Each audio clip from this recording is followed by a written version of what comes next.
নামাজ শুরু করার আগে সংসারের এত কল্পনা অন্তরে জাগে না, নামাজ শুরু করার পরে সংসারের যত কথা মনে জাগে। কাজেই নামাজ শুরু করার পর থেকে যখনই দেখবেন সংসারের কল্পনা অন্তরে সাগরের ঢেউয়ের মতো জাগতেছে, বুঝে নিবেন স্পেশাল বাহিনী আপনার কাছে উপস্থিত হয়ে গেছে।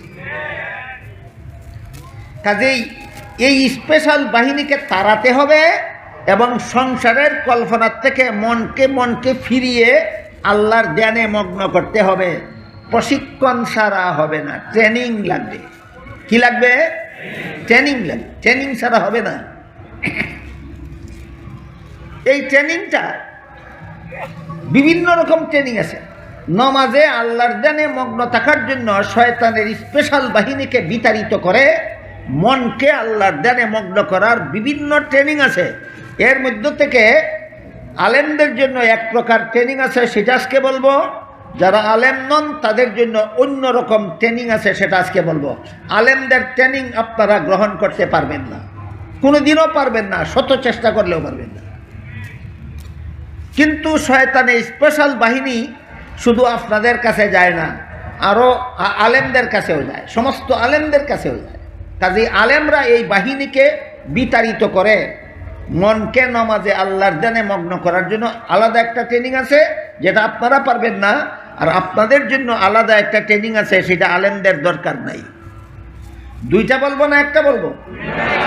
তাহলে আলেমদেরটা আগে বলি, শুনেন। আমি আশা করি কোনো আলেম এই কথা বলবেন না যে নামাজে আমার মন সংসারের কল্পনায় যায় না।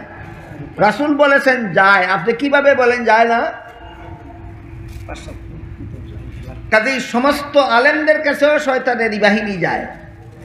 এই বাহিনীর হাত থেকে নিজের নামাজকে নির্ভেজাল করতে হইলে নামাজের শুরু থেকে শেষ পর্যন্ত যা কিছু আমি পড়ি, আল্লাহু আকবার বলে নামাজ শুরু করি, তারপরে সুবহানাকা পড়ি, তারপরে আউযুবিল্লাহ পড়ি, তারপরে বিসমিল্লাহ পড়ি, তারপরে আলহামদু সূরা পড়ি, তারপরে আলাম তারা সূরা পড়ি, তারপরে রুকু করি, তসবিহ পড়ি, সেজদায় গিয়া তসবিহ পড়ি, বসার পর আত্তাহিয়াত পড়ি, দুরূদ শরীফ পড়ি, দোয়া মাসুরা পড়ি, যা কিছু পড়ি সবগুলি অর্থের দিকে লক্ষ্য রেখে যদি পড়ি, তাইলে শয়তানের সংসারের কল্পনা আমার মনে ঢুকাবার ফাঁক পায় না। এই ট্রেনিংটা কার? জানতে না পারবেন আপনারা। আলাম তারা কাইফা ফাআলা রাব্বুকা বিআসহাবিল ফিল যখন পড়বেন, তখন এর অর্থের দিকে লক্ষ্য রাখার ক্ষমতাই রাখেন। আপনারা যখন আত্তাহিয়াতু লিল্লাহি ওয়াস সালাওয়াতু ওয়াত তাইয়্যিবাতু পড়বেন, এর অর্থের দিকে লক্ষ্য করার যোগ্যতাই আপনাদের নাই। আপনারা যখন সুবহানাকাল্লাহুম্মা ওয়া বিহামদিকা পড়বেন, অর্থের দিকে লক্ষ্য করার যোগ্যতাই রাখেন না। সুতরাং ওই প্রশিক্ষণটা সর্বলোকের জন্য না, আলেমদের জন্য। আলেমদের। আপনারা যারা আলেম না তাদের আলাদা ট্রেনিং আছে, সেটা হলো ওই হাদিসে রাসূল বলেছেন ফাইল লাম তাকুন তারাহু ফাইন্নাহু ইয়ারাক। তুমি যদিও আল্লাহকে না দেখো, আল্লাহ কিন্তু তোমাকে সর্বাবস্থায় দেখে। যেই কথাটা বিশ্বাস আমার ইমানের অঙ্গ, যেই জিনিসটা আমার ঘুমন্ত, এটাকে জাগ্রত করার ব্যবস্থা মুফাসসিরিনে কেরাম তাফসীরের কিতাবে লিখেছেন। আমি নামাজ শুরু করার পর যখন ওই টের পাবো মনটা আমার সংসারের কল্পনায় লিপ্ত হয়ে গেছে, তখন ওই রাসূলের সেই কথা স্মরণ করব, আল্লাহ আমাকে দেখতেছে। আবার যখন দেখব সংসারের কল্পনায় মন চলে গেছে, আবার ধ্যান করব, আল্লাহ আমাকে দেখতেছে। আবার ধ্যান করব, আল্লাহ আমাকে দেখতেছে। আবার ধ্যান করব, আল্লাহ আমাকে দেখতেছে। এইভাবে যদি আল্লাহ আমাকে দেখতেছে এই কথার জ্ঞানকে যদি নামাজে আপনি অভ্যাসে পরিণত করতে পারেন, শয়তান আপনাকে ছেড়ে দিয়ে পালাবে। এরপরের থেকে আপনি শুরু থেকে শেষ পর্যন্ত আল্লাহর ধ্যানে মগ্ন অবস্থায় নামাজ আদায় করতে পারবেন। আপনি যে ধ্যান করবেন আল্লাহ আমাকে দেখতেছে, এই ধ্যানটা কি শরীরের বাহ্যিক অঙ্গের কাজ না অন্তরের কাজ? এভাবে আল্লাহর যে সমস্ত বিধান অন্তরের দ্বারা পালন করতে হয়, এইগুলির নাম আখলাক। এগুলির নাম, যে সমস্ত বিধান শুধু অন্তরে বিশ্বাস করতে হয়, এগুলির নাম আকীদা। যে আল্লাহর যে সমস্ত বিধান শরীরের বাহ্যিক অঙ্গের দ্বারা পালন করতে হয়, এগুলির নাম আমল। আর আল্লাহর যে সমস্ত বিধান পালনও করতে হয় অন্তরের দ্বারা, ওই সমস্ত বিধানের নাম আখলাক। সুতরাং আল্লাহর যাবতীয় ইসলামের যাবতীয় বিধিবিধান তিন প্রকার। প্রথম প্রকার বিধানের নাম আকীদা, দ্বিতীয় প্রকার বিধানের নাম আমল, তৃতীয় প্রকার বিধানের নাম আখলাক। এই 3 প্রকার বিধান জীবনে বাস্তবায়ন করার নাম হইল আল্লাহর দ্বীন কায়েম করা। 3 প্রকার বিধান জীবনে বাস্তবায়ন করার নাম আল্লাহর দ্বীন কায়েম করা। যখন আমার এই বিশ্বাস অন্তরে জাগ্রত হয়ে যাবে যে আল্লাহ আমাকে দেখতেছে, সদা সর্বদাই এই কথা অন্তরে বিদ্যমান থাকবে, তখন নামাজের, শুধু নামাজের ভিতরে নয়, নামাজের বাইরেও কোনো অপকর্মের সাহস আমার থাকবে না, কারণ আল্লাহ আমাকে দেখতেছে। এই বিশ্বাস আমার তখন অন্তরে জাগ্রত। আল্লাহ আমাকে দেখতেছে এই বিশ্বাস যখন এই নামাজের ট্রেনিংয়ের মাধ্যমে জাগ্রত হয়ে যায়, তখন কিভাবে সংসারের কাজও দুর্নীতি করার সাহস থাকে না, সংসারের কাজেও জালিয়াতি করার সাহস থাকে না, কোনো অপকর্মে লিপ্ত হওয়ার সাহস থাকে না। তার একটি উদাহরণ দিচ্ছি, শুনুন, চমৎকার উদাহরণ, মজার গল্প আছে, গল্প নয়, কাহিনী। হযরত ইউসুফ আলাইহিস সালামের সাথে জিনা বেবিচার করার জন্য জুলাইখা একটা খাস কামরায় নিয়ে গেছিল, রাজকীয়ভাবে সুসজ্জিত খাস কামরা। সেখানে হযরত ইউসুফ এবং জুলাইখা ছাড়া দুনিয়ার আর কোনো মানুষ ছিল না। ইউসুফ আলাইহিস সালাম সেই কামরার ভিতরে ঢুকে দেখলেন কামরার এক পাশে জুলাইখা পর্দা দ্বারা কোনো একটা কিছু ঢেকে রেখেছে। ইউসুফ আলাইহিস সালাম জুলাইখাকে জিজ্ঞাসা করলেন, কামরার এক পাশে পর্দা দিয়ে তুমি কি ঢেকে রেখেছো? জুলাইখা বলে, আমি যেই মূর্তিটার পূজা করি সেই মূর্তিটা ঢেকে রেখেছি। বুঝে থাকতে বলুন তো কি ঢেকে রেখেছে? পূজার মূর্তি। ইউসুফ জিজ্ঞেস করলেন, তুমি তো মূর্তিটার পূজাই করো, ঢেকে রাখলে কেন? জুলাইখা বলে, এখন আমি তোমার সাথে জিনা করব। যেই মূর্তির পূজা করি তার সামনে জিনা করতে আমার লজ্জা হয়, এই জন্য ঢেকে রেখেছি, যেন তোমার সাথে জিনা করার পথে আমার লজ্জা যেন বাধা হয়ে না দাঁড়ায়। ইউসুফ আলাইহিস সালাম জিজ্ঞাসা করলেন, আমার সাথে জিনা করার জন্য মূর্তি ঢেকে রেখেছো, না ডেকে আমার সাথে জিনা করলে কি মূর্তি দেখে ফেলবে? গভীর মনোযোগ দিয়ে প্রশ্নোত্তরটা বুঝবেন। জুলেখা যখন করল তোমার সাথে লজ্জাহীনভাবে জিনা করার জন্য তাকে ডেকে রেখেছি, ইউসুফ জিজ্ঞাসা করলেন, না ডেকে যদি আমার সাথে জিনায় লিপ্ত হও তাহলে কি তোমার মূর্তি তোমার জিনা দেখে ফেলবে? জুলেখা বলে, না, ডাকলেও দেখবে না, না ডাকলেও দেখবেন। আপনারা কি বলেন? ডাকলে যেমন দেখে না, না ডাকলেও দেখে না। এই কথা যখন জুলেখা বলল, তখন ইউসুফ আলাইহিস সালাম জিজ্ঞাসা করলেন, যে এটাকে ডাকলেও দেখে না, না ডাকলেও দেখে না, এটাকে ডাকার কি দরকার ছিল? ডাকলে যেমন দেখবে না, না দেখে আমার সাথে জিনা করলেও তো দেখবে না, তাহলে ডাকার দরকারটা কি ছিল? তখন জুলেখা বলে, যদিও আমার মূর্তিকে না ডাকলেও দেখে না, কিন্তু যে কারিগর মূর্তিটা নির্মাণ করেছে, বানাইছে, সে মূর্তির চোখের মধ্যে দেখার ভঙ্গি দিয়ে বানাইছে। চক্ষু বন্ধ করা অবস্থায় বানাইছে না, বানাইছে চক্ষু খোলা অবস্থায়, চোখের মধ্যে দেখার একটা ভঙ্গি আছে। এই ভঙ্গিটার কারণেই তার সামনে তোমার সাথে আমার জিনা করতে লজ্জা হয়। ইউসুফ আলাইহিস সালাম তখন বললেন, তোমার মূর্তির চোখের মধ্যে শুধু দেখার একটা ভঙ্গি আছে, আসলে দেখে না, তারপরেও যদি তার সামনে আমার সাথে জিনা করতে তোমার লজ্জা হয়, আমার আল্লাহ যে আসলেই দেখে, সেই আল্লাহর সামনে তোর সাথে জিনা করতে কি আমার লজ্জা হয় না? বলেন, জুলেখার সাথে জিনা করার সাহস করতে পারলেন না ইউসুফ। আল্লাহ আমাকে দেখতেছে এই আকীদা ঘুমন্ত থাকার কারণে, না জাগ্রত থাকার কারণে। আমি কি আপনাদেরকে বুঝাতে পারলাম? আল্লাহ আমাকে দেখে এই বিশ্বাস জাগ্রত থাকলে যেমনভাবে ঈমান হয় নির্ভেজাল, আমল হয় নির্ভেজাল, সংসারের সকল কাজকর্ম হয় নির্ভেজাল, আল্লাহ আমাকে দেখতেছে এই বিশ্বাস যাদের ঘুমন্ত, এদের ঈমানেও বেজাল, আমলেও বেজাল, সংসারেও বেজাল। আল্লাহ আপনাদের আমাদের সবাইকে ঘুমন্ত ঈমানকে জাগ্রত করে জীবনের সব কিছুকে নির্ভেজাল করার সৌভাগ্য দান করুন। সবাই বলুন আমিন। বিভিন্ন অর্থে ব্যবহার করেন। কোনো আয়াতে দিন শব্দকে কর্মফল অর্থে ব্যবহার করেন, কোনো আয়াতে দিন শব্দকে ধর্ম অর্থে ব্যবহার করেন, কোনো আয়াতে দিন শব্দকে আল্লাহ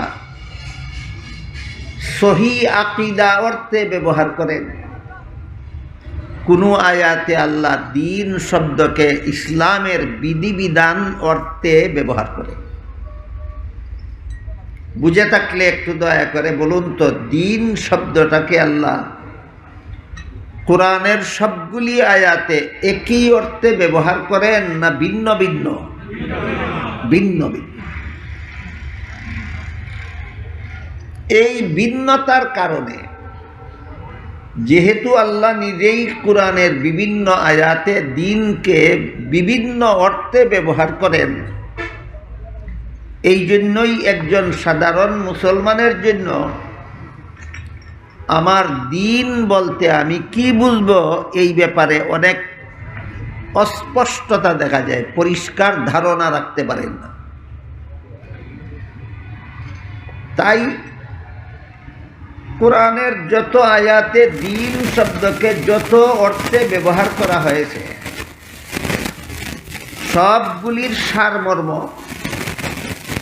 এক হাদিসে রাসূল করিম সাল্লাল্লাহু আলাইহি ওয়াসাল্লাম উল্লেখ করে দিয়েছে।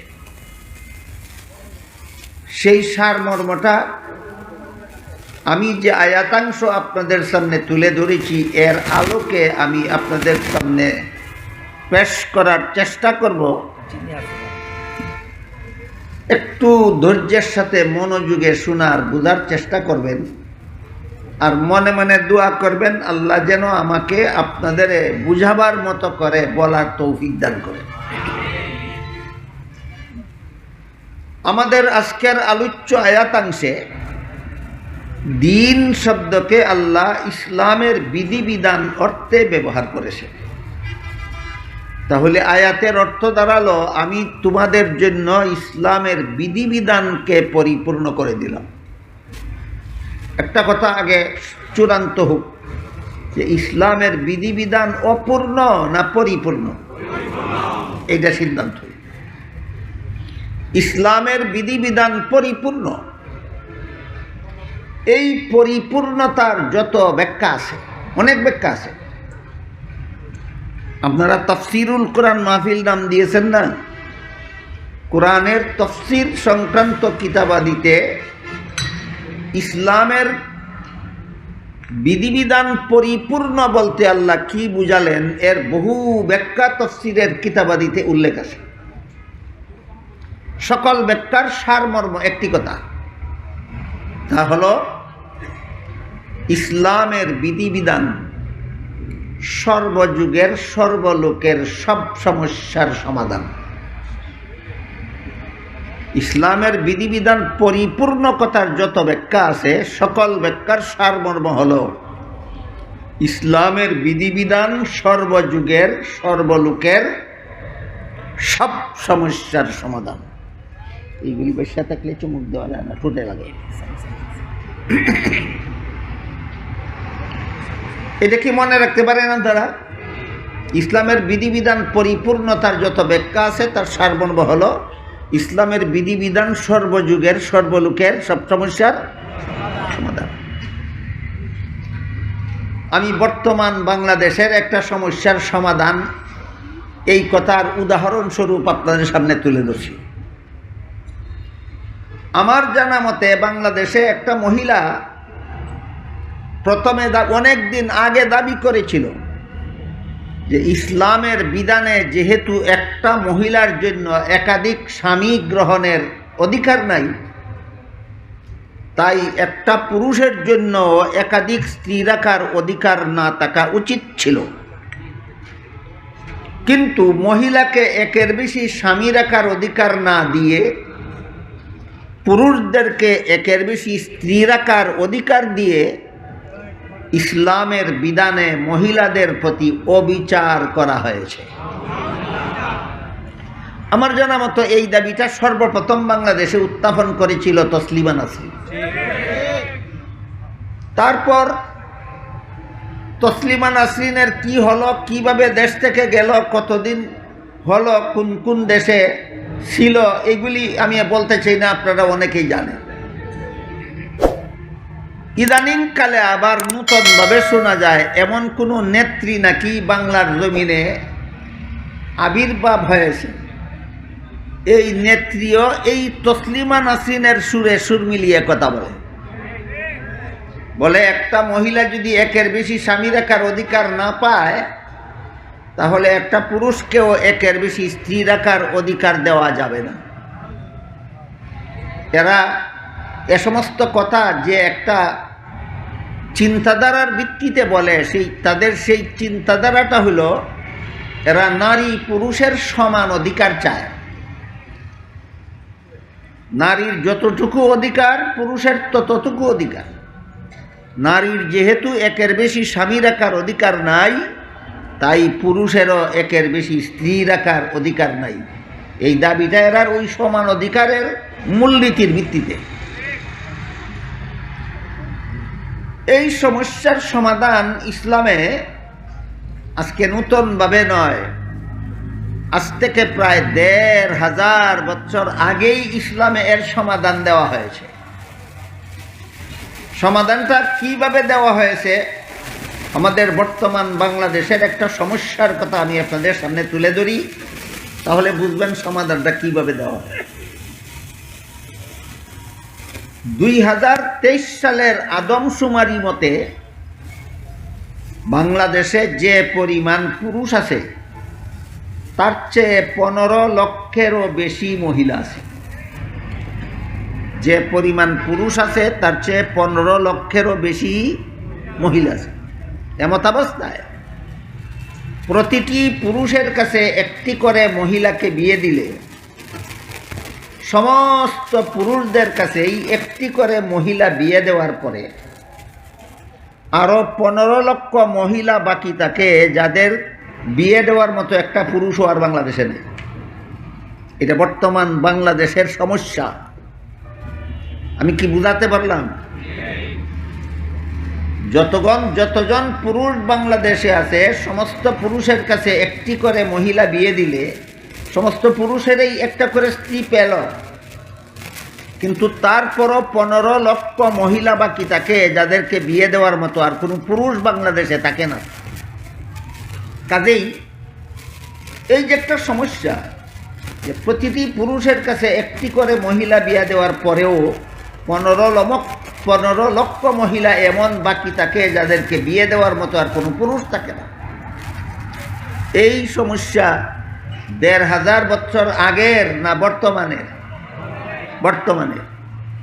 আল্লাহ পাক রব্বুল আলামিন ১৫০০ বছর আগেই এর অগ্রিম সমাধান দিয়ে কোরআনে বলেছিলেন, ফানকিহু মা তাবা লাকুম মিনান নিসাই মাসনা ওয়া সুলাসা ওয়া রুবা। পুরুষ প্রয়োজনে ২ স্ত্রী রাখতে পারে, বিভিন্ন শর্ত সাপেক্ষে, বিনা শর্তে নয়। পুরুষ প্রয়োজনে ৩ স্ত্রী রাখতে পারে, ৪ স্ত্রী রাখতে পারে।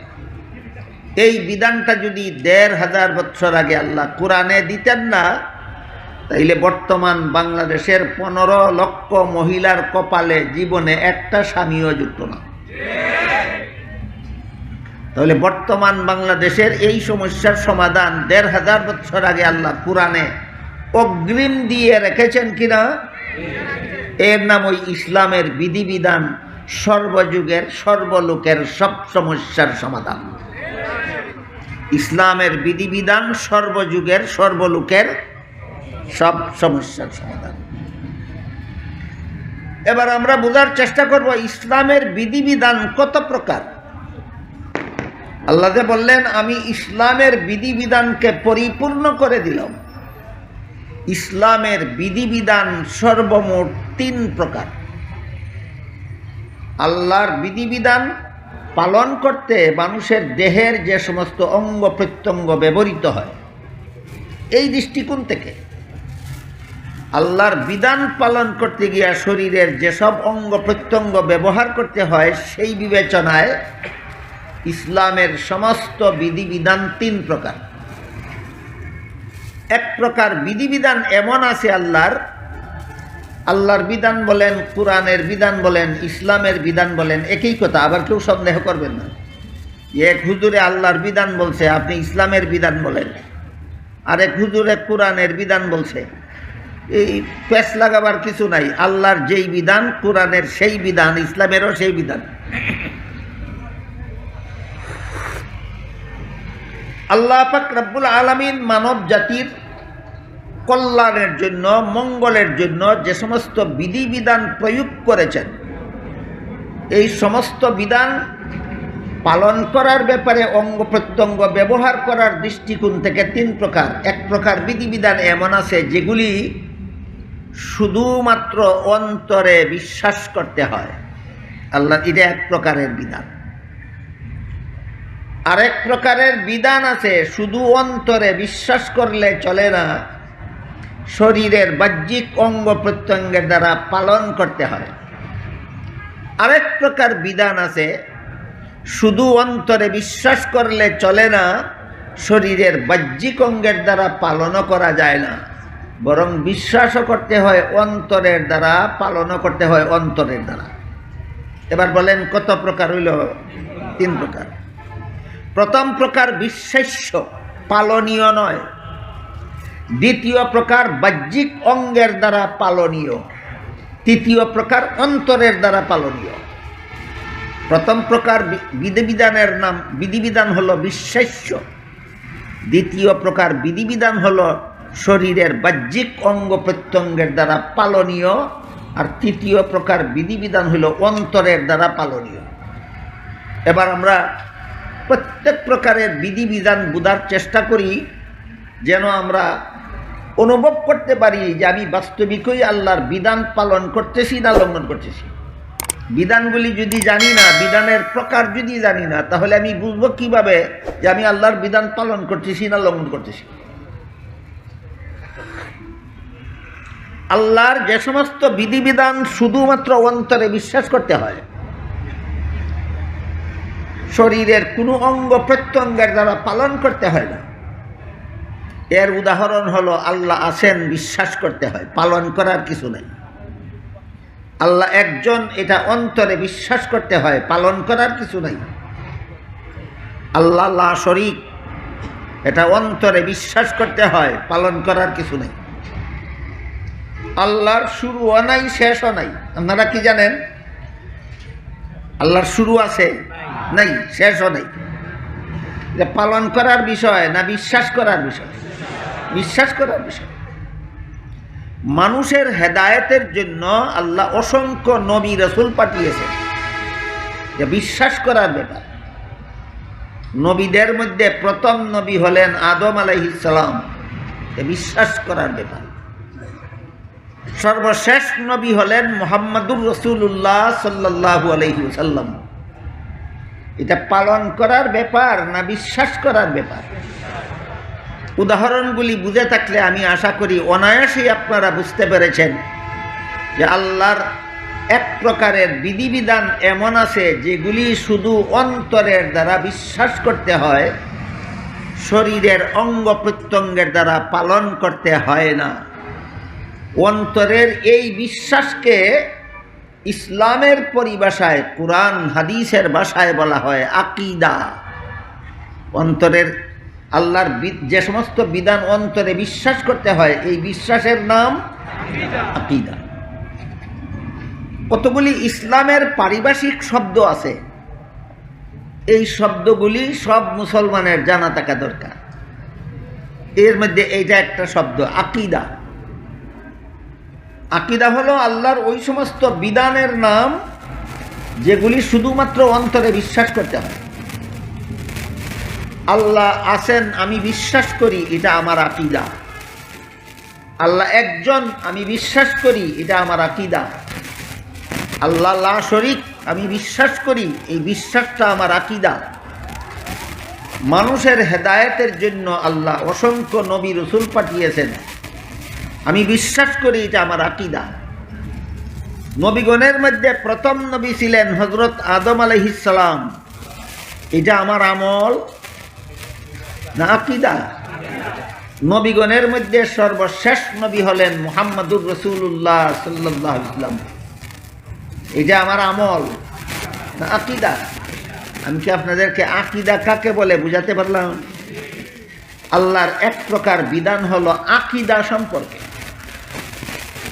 কোন বিশ্বাস পোষণ করতে হবে আমার নির্ভেজাল ঈমানদার হওয়ার জন্য, এই সমস্ত বিশ্বাসগুলিকে, যত বিশ্বাসগুলি সম্পর্কে আল্লাহ যত বিধান প্রণয়ন করেছেন, এই বিশ্বাসগুলিকে এক বচনে আকিদা, বহু বচনে আকাইদ বলা হয়। এই হলো আল্লাহর এক প্রকার বিধান। এই বিধানগুলি শুধু বিশ্বাস করতে হয়, আর বিশ্বাস করার নাম আকিদা। বিশ্বাস করার নাম আকিদা। আল্লাহর দ্বিতীয় প্রকার বিধান, শুধু বিশ্বাস করলে হয় না, শরীরের বাহ্যিক অঙ্গ প্রত্যঙ্গের দ্বারা পালনও করতে হয়। যেমন ওযুর 4 ফরজ, বিশ্বাস করলেই উযু হয় না, আত্মুখ ধুইতে হয়। তাহলে উযু বিশ্বাসের ব্যাপার না আমলের ব্যাপার? আমলের। নামাজের 13 ফরজ বিশ্বাস করলে নামাজ হয় না, রুকু সাজদা করতে হয়। তাইলে নামাজ আকীদার ব্যাপার না আমলের ব্যাপার? হজ বিশ্বাস করলেই শুধু হয় না, কতগুলি আমল করতে হয়। এইভাবে অনেক ইবাদত বন্দেগী এমন আছে যেগুলি শুধু অন্তরের দ্বারা বিশ্বাস করলে হয় না, আমল শরীরের বাহ্যিক অঙ্গ প্রত্যঙ্গের দ্বারা পালন করতে হয়। সুতরাং আল্লাহর যে সমস্ত বিধিবিধান শরীরের বাহ্যিক অঙ্গের দ্বারা পালন করতে হয়, এই বিধানগুলির নাম আমল। যে বিধান বিশ্বাস করতে হয় সেইগুলির নাম আকীদা, আর যেই বিধান পালন করতে হয় তার নাম আমল। আপনারা কি বুঝতে পেরেছেন আকীদা আর আমলে কোনো পার্থক্য আছে কি?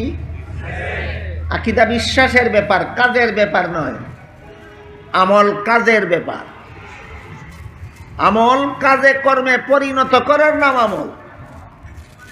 খুব সহজ সরল বিষয়গুলি, কঠিন বিষয় নয়।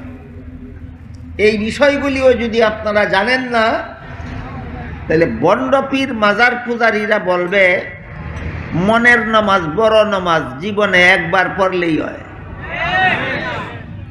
এক বন্ডপীরে গান গাইতে আমি শুনেছি, সে গান গায়।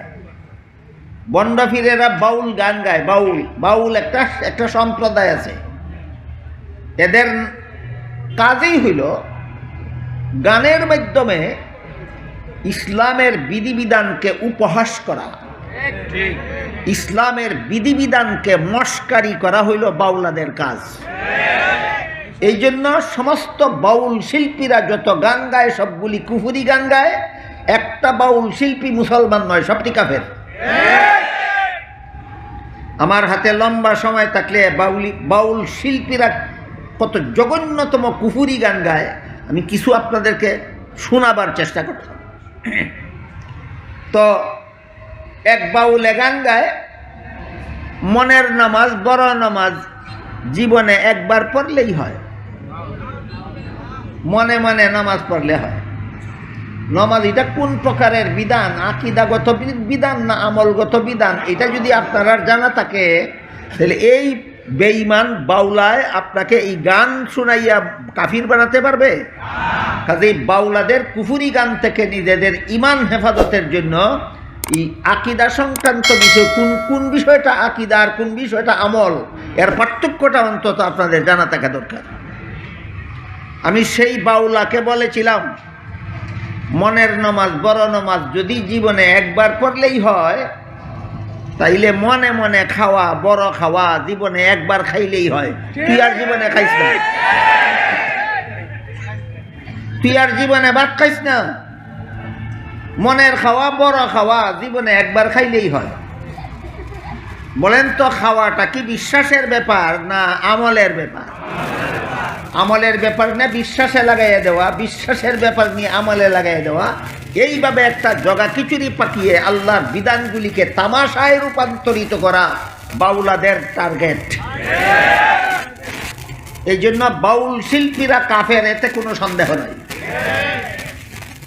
ইদানিং এক বাউলে কি কুফুরি কথা বলেছে জানেন না আপনারা? অনেকগুলি কুফুরি কথা বলেছে। এর মধ্যে একটা বলেছে আল্লাহর আগের কথায় পরের কথায় মিল নাই।